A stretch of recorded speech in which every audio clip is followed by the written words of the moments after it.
Good evening. We're still expecting a few more people to keep joining for a few minutes because we've got 130 people registered. But welcome to the Climate Adaptation Strategy webinar for Devon, Cornwall and the Isles of Scilly. My name's Emily Reid. I'm based at Devon County Council and I provide the secretariat for the Devon, Cornwall and Isles of Scilly Climate Impacts Group.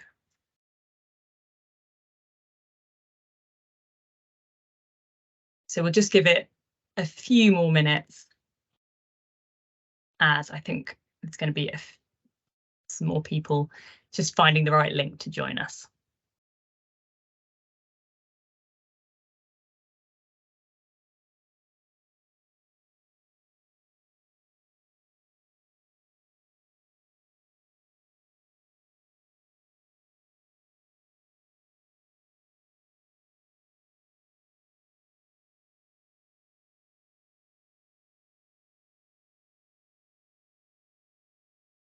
Okay, well, we'll get started with housekeeping now, and then I think a few people are going to probably keep on joining in the early part. So as I said, I'm based at Devon County Council and I provide the secretariat for the Devon, Cornwall and Isles of Scilly Climate Impacts Group. We're recording tonight, but as your video is off by default, that shouldn't infringe on your privacy, but allow people who aren't able to make it tonight to catch up at a later date. We will have time later on for question and answer. So if any questions occur to you during the presentation, then please email them over to climate@devon.gov.uk. So I suggest that you make a note of that. We will remind you later when we come to the Q&A, but please feel free to email them over as those questions occur to you for the Q&A later. So that's climate@devon.gov.uk. So do jot that down because we're not using the chat for this session. Okay, well, we've got a lot to get through tonight, and so let's make a start. It's my pleasure to introduce you to Mark Rice, who's the Area Director for Devon, Cornwall and the Isles of Scilly at the Environment Agency, and he's also the Chair for the Devon, Cornwall and Isles of Scilly Climate Impacts Group. So he's going to be chairing the session tonight. Over to you, Mark. Hi and welcome everyone, and thanks everyone for joining today. It's really good to see so many people online and to see the interest that we've already had in the strategy. So as Emily said, my name is Mark Rice. I'm Area Director for the Environment Agency based in Exeter, but I cover Devon, Cornwall and the Isles of Scilly. And the Environment Agency plays an important part in climate adaptation. So that's why we think it's really important that we help lead the adaptation strategy across Devon, Cornwall and the Isles of Scilly. So what are we talking about today? Well, the strategy is intended to help communities and organisations across the Southwest to better understand the risks that the area face in future, as the climate change that we already have locked in increasingly affects the UK and us here in Devon, Cornwall and the Isles of Scilly. It will help communities to adapt to these changes by identifying who's responsible for ensuring community safety. So the consultation, that's what we're talking about today, is open from the 9th of May, so it's already running until the 30th of June for you to read the draft adaptation strategy and the documents and provide feedback to us that will shape the final document and the launch later in 2023. So it's a really good opportunity for you to have your say. And this webinar is a chance for you to learn more about the strategy and the consultation, and of course to ask any questions and to challenge the experts. And I'm really pleased to say that we're joined by a number of really great speakers today. I'm going to introduce those to start with, and then we're going to hand over and listen to a little bit more about the strategy. So in terms of speakers, I'm delighted that we're joined by Charles Fuchs, who is Director of Climate Adaptation and Resilience at RSK ADAS, and they are the organisation that has helped us to develop the strategy. By Sarah Gibbs, who is Consultant in Public Health with Devon County Council.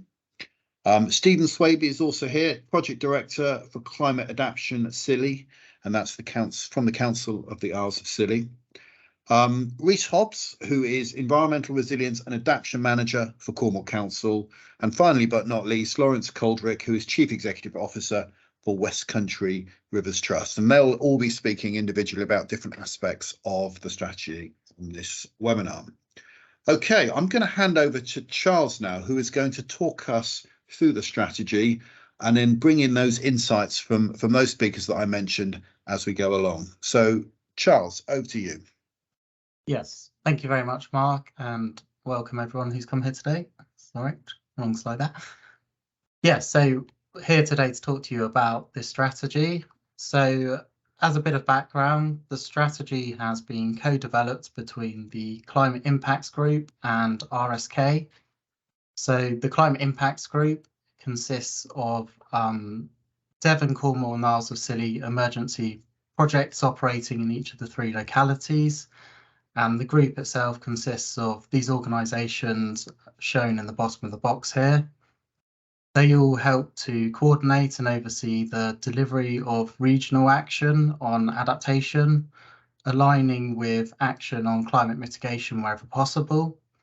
And they're there to help prepare communities and organisations for the necessary adaptations to infrastructure, services, and behaviours that will be required to respond to the effects of a changing climate. And ultimately, the aim of the group is to try and improve the resilience of public health, the natural environment, and the economy and infrastructure within the region. So RSK led the development of the project with subsidiaries ADAS and WRC, and co-developed the project with the group. So observations have shown that the climate has already changed, and model projections indicate it will continue to change in the future due to increases in human-induced greenhouse gas emissions. The extent of ongoing changes will be dependent on the emission scenario we follow and how quick action is taken. But the strategy is really here to help us prepare for the physical impacts of climate change that we are already experiencing and those that we'll continue to feel in the region going forwards. So the strategy itself entails 3 core parts. There is the risk assessment, there is an adaptation plan, and then there is an action plan which sets out priority actions over the next 5 years. So in terms of the scope of the strategy, it's been produced to tackle climate impacts which require or which would benefit from regional collaboration. So it's covering the whole of the Devon, Cornwall and Isles of Scilly region, and is there for that regional level collaborative work. It supplements county and local level assessments. It's not there to duplicate. So when we talk about some of the stuff today, we're looking at those broad cross-cutting issues and actions that can be taken, as opposed to looking at a particular risk within a particular location. So the strategy itself, it considers the 5 core sectors which broadly align with those in the UK's national level risk assessment. So that is the natural environment, which includes agriculture and forestry. Then have infrastructure, so things like energy, water, power, things like that, transport. We then have the health and the built environment, business and industry, and then finally cross-cutting, which includes aspects of international dimensions, so considerations of things like food security. So what will the climate look like in the Devon, Cornwall and Isles of Scilly region? This graphic is from the Cornwall level risk assessment, but the trends are very similar across the whole region. So we're using it as an illustrative example here today. But what we're expecting is an increase in flooding, both from rivers, surface water and coastal flooding, particularly as sea levels rise. We're looking at changes in rain and snow patterns, and that will result in heavier, more frequent downpours during the winter and less frequent rain during the summer months. We're also expecting higher temperatures and greater increase of heat waves. We're expecting more droughts and wildfires, particularly during those hotter, drier periods. And we're expecting oceans to warm, leading to acidification and also increased coastal erosion, combined with stronger storms and rising sea levels. So there's some of the broad level things we're looking at. So section 1 looks at the climate change risk and opportunity assessment. So our approach used the national level risk assessment as a baseline and was adapted accordingly to consider the risks within the region. In total, we evaluated 62 broad climate change impacts for the region, considering both opportunities and risks. And the outcomes of the assessment are recorded in a risk register, which will be updated by the group going forward to assess and evaluate risk as they change and as better data becomes available in the future. So there's 5 main impact themes that came out of the risk assessment. The first 4 on the screen here. So river and surface water flooding, which is one that the region has experienced quite often in recent years. We've also got temperature, so particularly extreme heat in terms of more heat waves and hotter days. But whilst cold events will decrease, it doesn't mean they won't happen, and we will still get the odd extreme winters, so we do need to be aware of that. And then sea level rise, so both increases in water height leading to increased coastal flooding and erosion. And then particularly in the summer, we're looking at reduced water availability and drought conditions. And then the 5th area that really comes out of it are cascading and compounding impacts. So example on the left there is where travel disruption might happen due to snow in one part of the country. That then has a knock-on effect with supply chain disruptions and then potentially vehicles and resources being in the wrong locations, which then has further knock-on impacts. And the example on the right there looks at a flooding event. So where we've had a very intense rainfall in one location that could flood and knock out a substation. That could knock out the power in a location that wasn't actually affected by the original flood event. And then that could have further impacts on disruption of goods and services, etc. So there are some events where, we just need to be cautious of those knock-on impacts and how multiple things can come together and compound. So I'd like to take the opportunity now to invite Stephen to provide some comments around how the Isles of Scilly has experienced cascading or compounding risks and what sorts of impacts have you experienced, Stephen? Thanks, Charles. Well, I'll talk about a couple of things. One of those is the water resources that the island relies on. And largely what we do for water is to use groundwater and desalination from the ocean. And groundwater on the island is affected in many ways by climate change. So, for example, we expect to see more intense rainfall, which you'd think would be good, but it means that often stormwater can run off in the future. We also see fewer rain days and more likely warm days. So we end up with drought conditions, as you mentioned. And both of those affect the inputs to the groundwater body. But we also see the effects of sea level rise really dramatically affecting groundwater on the islands, because of course we're surrounded by the ocean. The largest island is about 2.5 miles across, and so the influence of the ocean on the groundwater is quite substantial and direct. 2 things happen here. As sea level rises, the likelihood that salt water can intrude into the groundwater is higher, and that affects the ability of private suppliers and the South West Water Supplier to provide fresh water directly from groundwater. And we're also more likely to see events where storms are able to overtop existing coastal defences, which means that there's a consequential ingress of salt water into the freshwater bodies that we have in low-lying areas. Now that affects, and here's the compounding bit, the input, the heat affects the output of water, and the salt affects the quality of the water, and it all compounds together to make water availability lower. Now that's of interest as part of the cascading type of failure for us, because if your water body is being affected by sea level rise and storminess, it's also likely that you're going to see some of the infrastructure being affected. So many of our substations, our electrical substations, are fairly low lying, and whilst they're often built in a way which allows the equipment inside to be off the ground, it just needs a very large saltwater storm to get to the level of that equipment and for it to fail. And the failure of an electrical substation for us means no pumps to pump sewage around the sewage system that we do have, nor pumps to provide water from a desalination plant if the electrical backups are either not functioning or have failed or run out of fuel. Again, being on an island, resupply makes that particularly tricky, because you can't just keep large stores of fuel and expect tankers to arrive very quickly down the motorway, because we don't have connections to the mainland.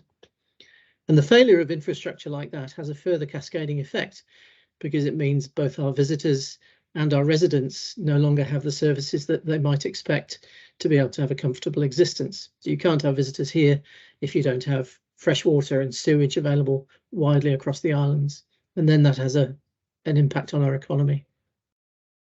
Great, thank you, Stephen, for those interesting insights there. So now I'm just going to talk about some of the key headline impacts that came out of the risk and opportunity assessment for each of the 5 sectors. So for the natural environment, we're looking at risk to marine species, habitats and fisheries from a range of changing climatic conditions. There's risk to soils from both seasonal aridity and wetness, which is a really key factor for many of our agricultural systems and other habitats.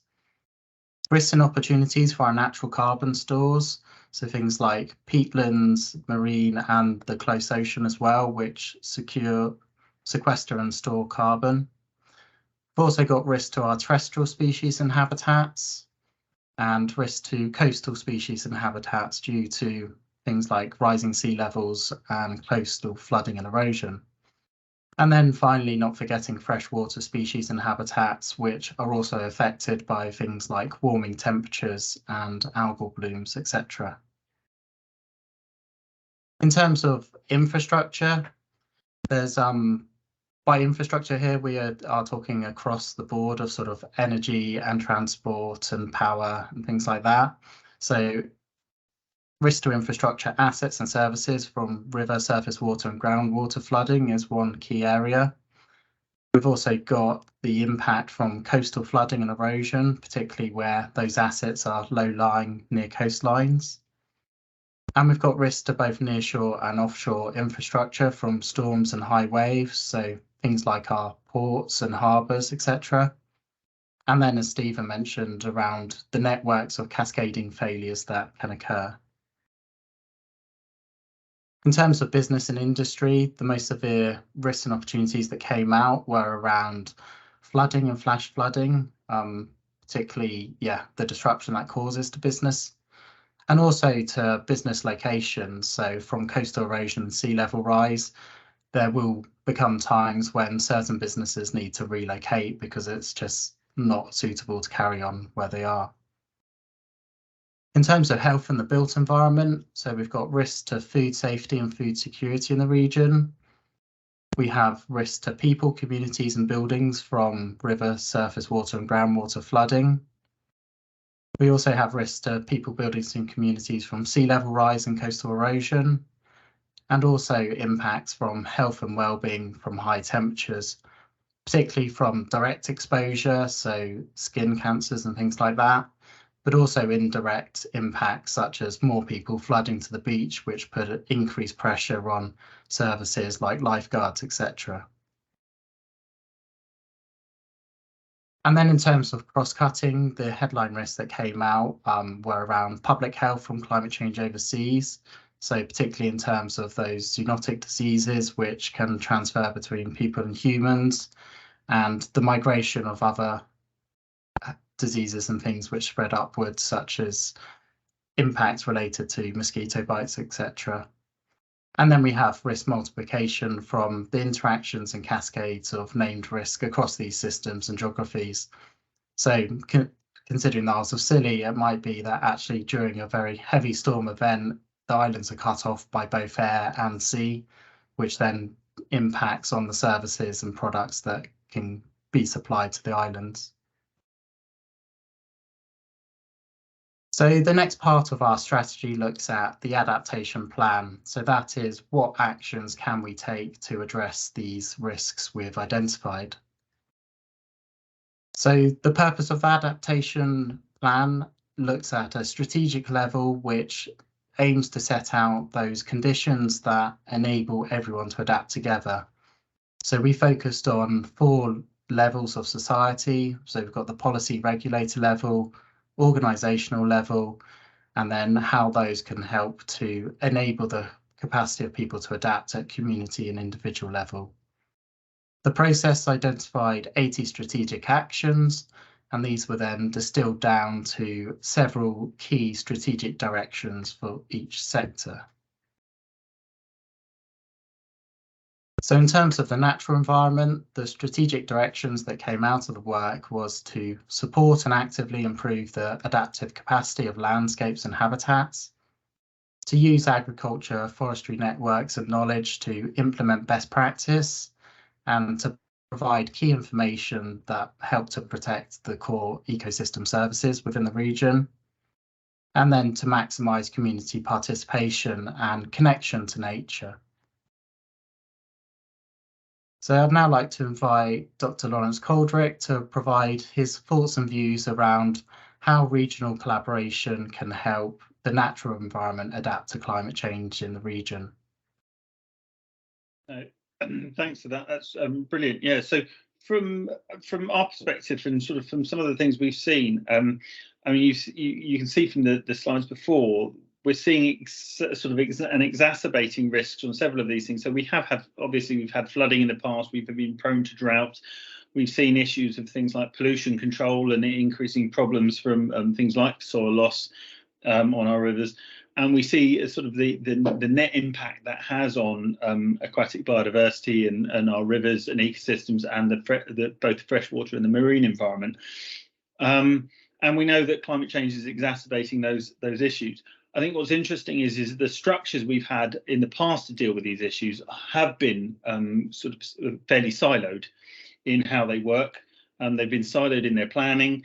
They've often ended up in quite siloed funding behind that, and even fairly siloed procurement for those things. I think what's going to have to change, or some of the things that are going to be interesting to look at this and the need for regional collaboration, is you need to look at the integrated catchment management. So within Devon and Cornwall, there are 13,000 farms out there covering 775,000 hectares of land. And that's how these solutions, these issues play out. It's on that land, it's with those 13,000 kind of landowners, where that dynamic is played out. And that needs coordinating.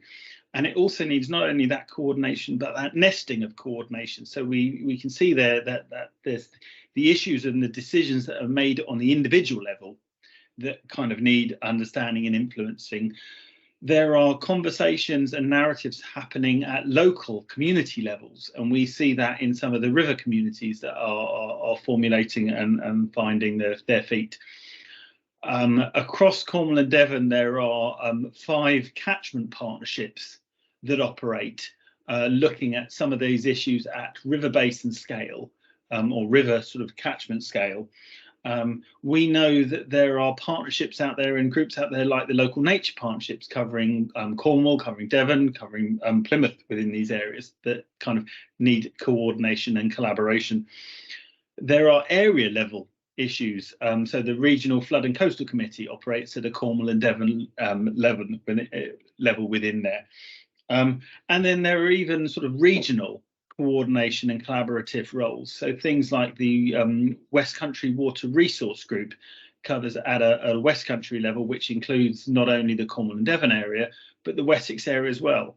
So the challenge we're going to face over the coming years is not only around the silos that I mentioned, but it's also around the nesting of all of these different partnerships and collaborations to try and work together to better communicate the messaging to these to the farmers that are out there, because it's at that level where these solutions are actually deployed, and it's at that level where the kind of that natural environment and the adaptation to climate change is possible. So hopefully that helps. Great, thank you, Lawrence. So in terms of our strategic directions around infrastructure, some of the key things that came out were to develop cross-sector collaboration to equip the region with the knowledge and skills that are needed to take adaptation action, and also to enhance the long-term infrastructure resilience through local stewardship. In terms of business and industry, we're really looking to try and equip the sector with the knowledge and skills to take action, to develop industry readiness for the impacts, and to enhance long-term business resilience through local stewardship and other programmes. In terms of health and the built environment, we're really looking to increase community awareness of how climate change can impact physical and mental health. We want to be able to support residents and businesses on private water supplies and how they can go about adapting to climate change threats. We want to work and assist public services to understand climate impacts on their assets, their service delivery, and the community's health. We want to try and minimise heat-related illness and death, and to ensure the region is ready for and resilient to flooding and coastal change. We want to provide those resources and support for that. So I'd now like to invite Sarah Gibbs to provide a few words around how collaboration can happen in the region from a heatwave perspective, given that unlike floods and wildfires, which are very location specific, heatwaves can affect the whole region at the same time. So are there things we can do at a regional level to support this? So over to you, Sarah. Yeah, thank you, Charles. Yeah, absolutely. There are definitely things that we can do at a regional level, really importantly. And in fact, last week, helpfully, the UK Health Security Agency published their adverse weather and health plan, and that brings together all the advice and guidance that we need around how to protect people's health in a heat wave. And so what we need to do regionally is to take that advice and put it into our plans. And so we've got the local health resilience partnerships and the local resilience forums that are working really hard to put together plans to make sure that if we get another heat wave like we had last year, where, you know, first time in the UK we had temperatures of 40 degrees plus, so and people dying as a result of that heat, we need to make sure that those plans are in place and that they are coherent across the region. So, and those plans will be identifying who's most at risk. So, you know, elderly people, young children, people with health conditions, and therefore which settings are really important. So our care homes, you know, our schools, our early years settings, hospitals, they're all really important settings to be getting ready and really well planned and signed up to the alert system. And then when, as it will do at some point come, another heatwave comes, that they are able to enact those plans and that we can share all across the whole system, sharing the same messages. So it's really more impactful if we all share the same evidence-based messages about what works to protect people from health. So that's all the planning and responding to plans, but we also need to adapt our environment. So local areas need more trees and shade and reflective paint on flat roofs, for instance. So adapting local areas, but also our buildings. We all know a lot of our buildings are in need of insulation, and we need to check that there's good ventilation, that all the windows can open safely, and that we can protect from heat with some sunny day to day, you know, with reflective lining, pale reflective lining on curtains, for instance, that kind of thing. And the good news, I suppose, in some of that is that a lot of those actions will also be good for if you were well insulated homes, it'd be good for health in all sorts of other ways, in terms of energy efficiency and cost saving, and also when it's very cold. So yeah, there are lots of things that can be done. That plan's great, and we just need to make sure that across the region we're following that advice and guidance together and working together on it. So, yeah, Great, thanks. thank you, Sarah. And then finally, in terms of strategic directions around some of those cross-cutting risks. So we want to improve the community's knowledge and awareness of the health impacts of climate change, both current and into the future. We want to improve food security within the region, and we're looking to improve information around the effects of climate change on crime and civil disorder. So our third section looks at an action plan. What are the priority things we want to be focusing on in the next 5 years? So the plan itself is looking to identify those priority actions that we want to focus on between 2023 and 2027, and those actions that organisations can really implement to help encourage businesses and others to implement and adapt. So what it does is it sets out the actions that provide the enabling conditions for parts of society to adapt, so that provision of resources or materials, whatever it might be that's needed. What it doesn't do is identify those place-based specific actions to address a particular hazard. So we're not saying that in a particular village a flood wall was needed. That's what would fall within local or county level plans. So in terms of priority actions for policymakers, regional local government and arm's length bodies such as the Environment Agency, Natural England, etc., we're looking for the development of resilience partnerships to ensure coordination arrangements for incidents of power and telecoms loss. We're looking for the development of public awareness campaigns, particularly around coastal impacts. And we're looking for public authorities to provide information that enables adaptation planning by businesses and households. I will note these are shortened down objectives, so please do go to the full strategy to see the full wording and the full list of these. In terms of priority actions for organisations, NGOs, infrastructure operators, businesses, charities, etc., we're looking for collaboration around a regional water strategy. We want to promote techniques that protect and improve soil resilience. We want to build capacity and provide advice on how to support and enhance nature. We want to work jointly to improve catchment management for flood and drought. We're looking to expand the Climate Emergency Steering Group and to help them take more of a lead on projects within the region. We want to raise awareness of antimicrobial resistance and help put in flood plans. And we want to examine the effects of climate change on crime rates. And then actions for community groups, local hubs. With partners, we want to develop and support local community resilience groups and to help them develop their own community adaptation plans that address their specific needs and challenges. So what actions can you take as publics, as individuals? Well, there's a whole range of individual property level adaptation actions that we might consider. Firstly, checking you have appropriate insurance that covers the levels and limitations needed for the range of risks you might experience, whether that be flooding, storm damage or something else.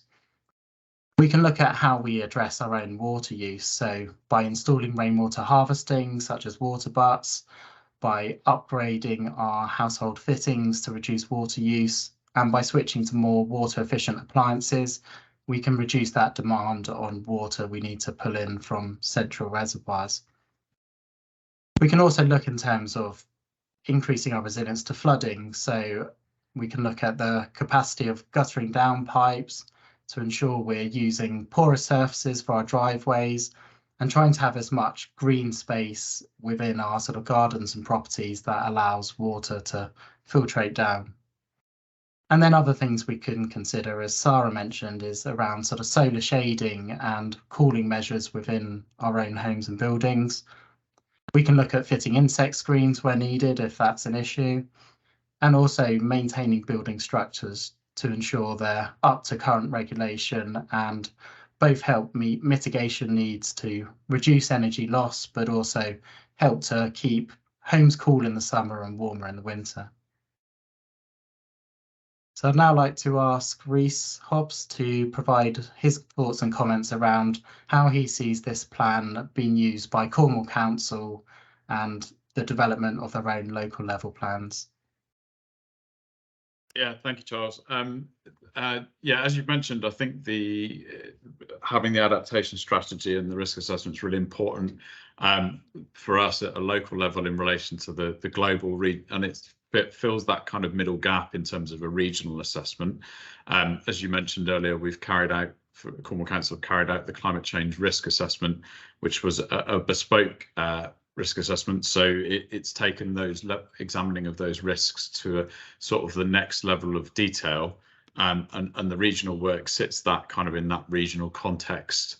And what we look to build off that, which will complement the work that was recommended or has been done as part of the regional adaptation plan, is effectively a Cornwall adaptation strategy, and out of that we will look to deliver essentially or help facilitate certainly community adaptation plans similar to as part of what you mentioned earlier, and that kind of overall with helping to sort of deliver the council's mission in terms of its overall business plan and kind of the overall some of those outcomes to create a thriving and sustainable Cornwall, and one of the others being a brilliant place to grow up and be a child. And I think on a more detailed level, a lot of those risks will feed into many of the strategic plans that we have at the moment, that are ones that some of them are the ones that we have to deliver sort of legally, and others. So it's definitely feeding through into the local plan in terms of the development plan, the local transport plan, and things like the local flood risk management strategy. And it already complements a lot of the work that has been done in relation to the carbon neutral goal and the net zero target of 2030 as part of the climate emergency declaration. And then just finally, I suppose, in terms of specifically with us looking to develop the Cornwall adaptation strategy using the regional assessment work that's been done, we will be looking to sort of distill down those risks like we have done to a Cornwall level, but matching up where we're looking to work to provide adaptation measures and advice to communities, but also working with other stakeholders where they're perhaps the responsible bodies like the Environment Agency, and helping to facilitate that advice and that direction or an information to communities overall, I think. Great, thank you for that insight. So finally, I just wanted to finish around the governance of this plan. So the plan itself will be managed and updated by the Climate Impacts Group, and that group feeds up into the emergency response structures within the 3 regions. So the Cornwall Climate Change Board, Devon Climate Emergency Response Group, and the Isles of Scilly Emergency Planning. And as part of the strategy and the group, lead assessors and delivery partners will feed in accordingly. So I'd like to say thank you to the speakers that contributed there, and I'd like to hand back over to Mark Rice.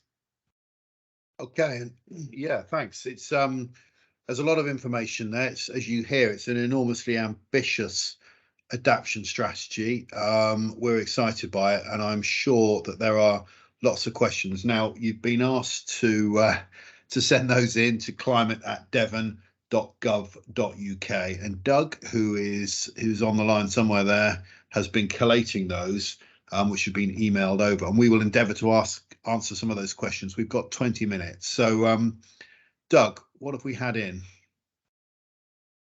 Hi, Mark. Yeah, we've had a few come in. So the first question is, how will the strategy incorporate long-term actions to accommodate the events and impacts that might be coming years down the line? That's a really good question. Excellent question. Charles, have you got a view on that? The sort of, we've heard about some immediate adaptation approaches. How long term does the strategy look? Yeah, so there are certainly elements that look further into the future, and what's come out of the action plan is those kind of what things should we start doing now immediately in the next 5 years.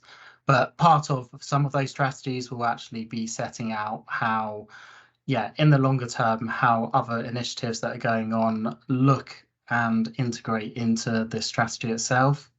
But I'm sure Stephen and Reese and others will also have views on, yeah, how it fits into sort of longer term council plans there. I might volunteer to go first on that one. It's critical for all councils and all organisations who do adaptation, which should be all organisations, to think about what their long-term outcomes need to look like and whether they're sensitive to climate change in the future.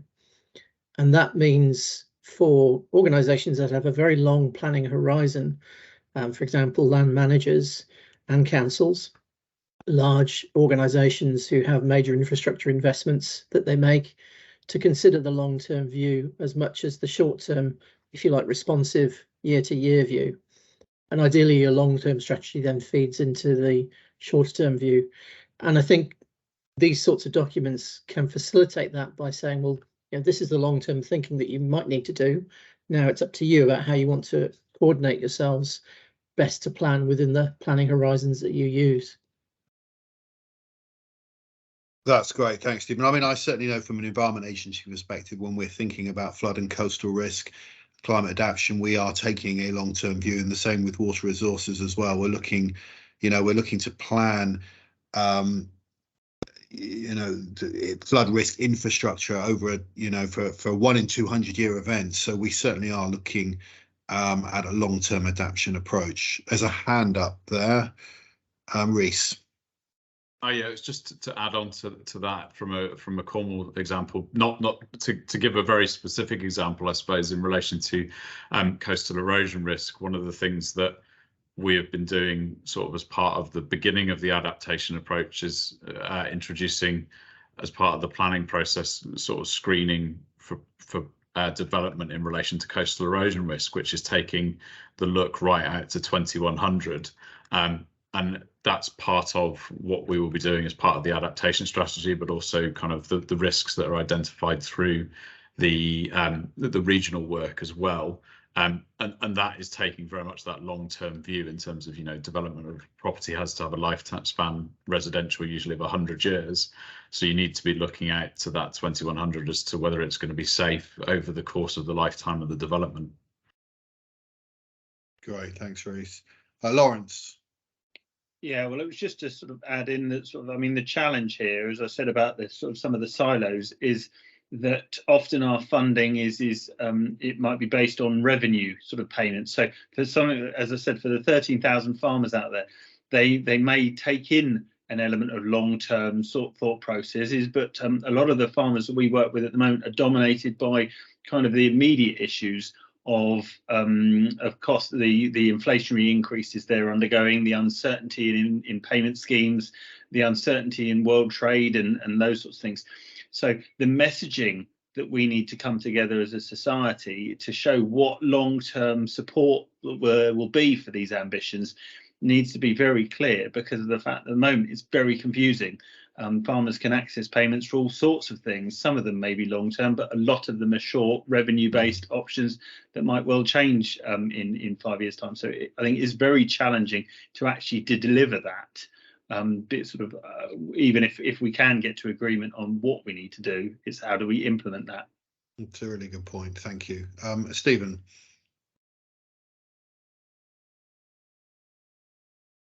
Stephen, you're on mute. Thank you. I think it's important to encourage people who are planning for decisions that might have a long-term effect to consider what they call no regret solutions. So if you have an option to do something that you wouldn't regret later, even if you weren't sure about what the climate change might look like in your area, because you've already accommodated some proportion of that change within your decision, then that's the one to go for, because it means you're ready for change, even if it doesn't happen immediately, and it could happen in the future at some point. And that's something that can happen through investment decisions in one way or another that suits the particular issue that you've got in hand. Okay, thank you. Sarah. There's not much more to add, but all of that. But I totally agree with all of that, and that we need to be thinking long term. So yes, of course, we've got to plan for what happens if we have a heat wave in a month or so's time. But when we're making decisions about building a new hospital or a care home or any building, we need to be thinking about the health of the people who are going to live in it long term, as Stephen's just said. So yeah, that's a key part that we must do. For so many different reasons. Thank you. Doug, next question. Yeah, next question. Right, is the climate really changing so much that this project is necessary? Well, I think you've heard the evidence that we presented today, and certainly you know, governmental organisations work on the basis of knowledge and evidence, and we are absolutely convinced in both the climate change that we're seeing now and that what we know that we're locked in for the future. But Charles, you've looked at this as part of developing the strategy. Anything that you want to add to that? Yeah, I mean, I think certainly over the last few decades, we've actually observed changes in the climate already. So whatever happens going forward, we're already having to deal with more extreme events. And I think as we experience these events now, whether it be a flood or a heat wave, we're still suffering from the impacts of them, whether that be loss of property or heat-related deaths, etc. So there's still plenty more that can be done to help us become more resilient and to cope with these events. And this strategy is one way and mechanism to help achieve that. Doug. Oh, Sarah. I was just going to say, yeah, well, like last year that it was estimated, 2,800 people over the age of 65 died due to the heat in England. So that is significant impact on people's lives. So yeah, I think we are seeing the impacts of it now. So we just want to act, I think, through this strategy to protect people and to protect their health and well-being. Brilliant. Stephen, I'm going to bring you in. Just a direct observation from my own investigations. We've had an increase in the frequency of fog on our islands from 1% of observations in 1958 to about 10% of observations today. That's closely linked to changes in sea surface temperature. And I know this because I've done the analysis. The climate is changing. The impact of fogginess on our islands is no newspapers, no dentists, doctors, engineers, or anybody else who has to come in urgently by aeroplane. And so that impact is something we have to manage very carefully. We can see it, we have to deal with it. Okay, so that's a pretty strong response there. I think we can probably end that question there. Doug, we have any more questions? Yeah. Right, no opportunities have been mentioned this evening. Should that word be removed from the strategy? That's another really good question. And I'm sure that there are opportunities, and it's perhaps something that we could take away and reflect on. Reese, you've got your hand has gone straight up there.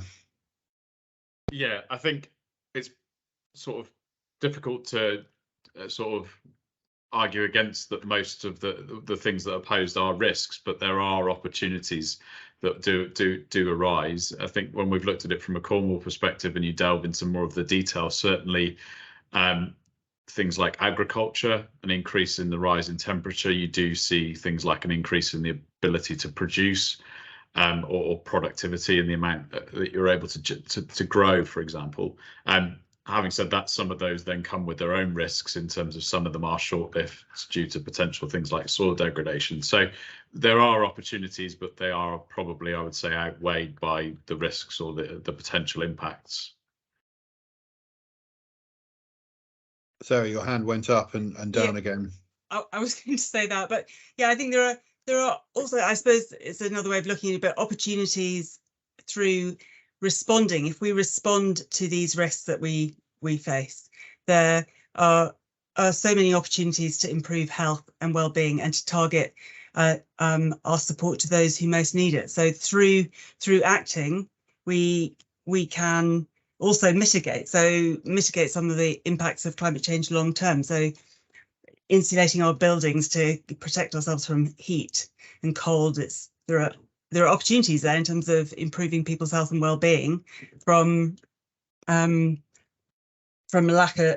warmer homes and energy efficiency. And I think there are often positive cascades that happen when you act. Not least from a mental health point of view. If you feel like it's quite, you hear this, it's quite overwhelming. But actually, if you then act, you already feel better. So by acting, there are opportunities for our health and well-being. If you as an individual take action to try and reduce the impact of your own actions on changing climate and also become more personally resilient, then that could be good for your health. So I think probably overwhelmingly climate change brings negatives. There are some positives, but I mean we have to see this in the context of a major threat to Devon, Cornwall, and Scilly. Doug, anything else in terms of questions coming? Yes. Right, we are in a climate emergency. Yep. How will the actions in the plan, in the strategy, be assigned to the organisations that will be responsible for delivering them, and how will the progress be monitored? So we've got a governance question. Charles, can I come to you? Yes, potentially, although I might hand to Emily if she's on the call in terms of that ongoing governance, because the next stage in the strategy is actually really to help assign these dedicated people to some of these actions to take leadership on the various parts of them. But I don't know, Emily, if you wanted to provide a few words. Yes, happy to. Thank you, Charles. So as you say, the next stage is really to embed the process of reporting and monitoring against the actions that we've identified. Obviously, we couldn't go into much detail tonight, but I would urge you to take a look at the full strategy, which is on our website, and we'll give you the URL for that. Thank you, just there. So particularly if you want a summary of all of the actions with an indication of the kind of actors that we see fulfilling these actions, then there's some good tables in the appendices. Often the organisations that we've assigned so far are quite broad categories, such as businesses or community groups and so on, because at a region of this size, then there are lots of businesses that need to be taking this action and lots of community groups. However, clearly there are some key stakeholders that we've already started to engage with, such as South West Water, which is uniquely positioned to work with others on water strategy, Western Power Distribution. We've spoken with Openreach about telecoms and so on. So we've started that process of engaging those key stakeholders, and we've given some detail about the governance in the strategy, but essentially over the course of a year we'll be reviewing those actions with stakeholders and getting updates so that we can check that we are moving forward on the action plan that we've set out. Right, thank you. Doug, anything else in questions coming in? Yep, got a few more coming in. Right, public transport is key to reducing the use of private cars to reduce greenhouse gas emissions. How does the adaptation strategy address the risk of climate change to these services? That really is a good question, and I've got to be honest, transport is not an area of expertise for the Environment Agency. Anyone on the panel, any thoughts on the threats to public transport? I can have a go at answering it if you like. Brilliant. Yeah, so how the strategy treats public transport is that it's mentioned alongside infrastructure, and so where the plan talks about different climate risks, so risk from flooding, risks from extreme heat, risk from extreme rainfall, sea level rise, etc. It's addressed multiple times when those risk factors pop up. So yeah, the strategy looks at the climate, how the climate will change, and how that changing climate will affect various receptors, and public transport is one of those receptors mentioned at various points throughout the plan. Okay, brilliant. I mean, we certainly know that key elements of our infrastructure, such as the main railway line into the region, are extremely vulnerable, and the Environment Agency is working on, you know, various threats to that on you know, particularly across on the estuary at the moment, where we're looking at some of the banks that have key roles in protecting that infrastructure and the extent of their vulnerability to climate change and changing climates. So it's factored definitely into our plans, and obviously it's great to hear that the strategy takes account of that. I think we've got a hand up. Reece, did you want to come in? Yeah, I was just going to add on, Doug had sort of given the context in terms of the regional strategy, but then as I mentioned in sort of how related to more local for sort of a Cornwall or a Devon level, is that for us it will end up feeding down into the assessment of those risks that we deliver, and then, as I mentioned, I think the local transport plan, so that will then look at, you know, how we are able to improve those or generate a reduction perhaps in car travel through other things, like we've got the net zero initiative that already exists, and the other initiatives that we're able to offer as part of those carbon neutral goals. So I think taking those bits that are in the regional strategy and the adaptation strategy already, and then sort of embedding them into the local plans and the local initiatives that are able to be offered will help to do that, basically. Brilliant, thank you. Doug, do we have any time for one more question? Anything else come in? I've got one more, which is a quick one, which I think is useful to communicate to people. Are we trying to reduce climate change as well as a partnership? So I'm sure Emily could answer that one. Emily. Yes, I can see others are keen to follow me as well. Yes, most definitely. So I speak primarily with a Devon climate emergency hat on, and then I'll let my counterparts here from Cornwall and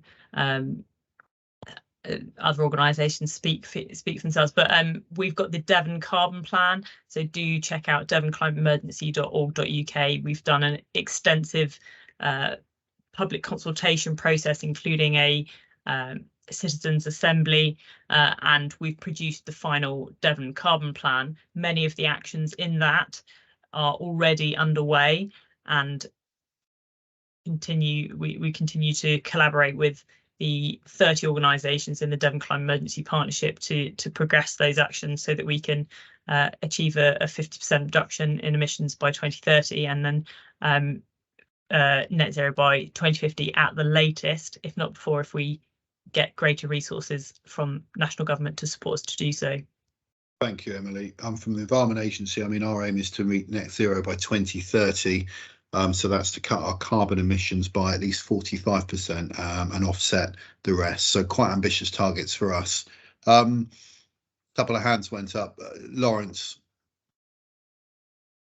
Yeah, so from our perspective, the answer is definitely yes. That we can mitigate as well alongside adapt our catchments to climate change. You only have to look at kind of one of the biggest things we work on our side is things like soil management. Sort of 38% of our soils in the southwest are severely degraded. And that means that they don't store water, they run off in flood risk, they cause downstream sedimentation of habitats, but they also have a lot less carbon in them as they're depleted. So actually working on that gives us multiple benefits. The trouble is they're quite challenging for us to account for in our funding models. And as I said, as they're kind of siloed in the past, it makes it really challenging to invest in soil management.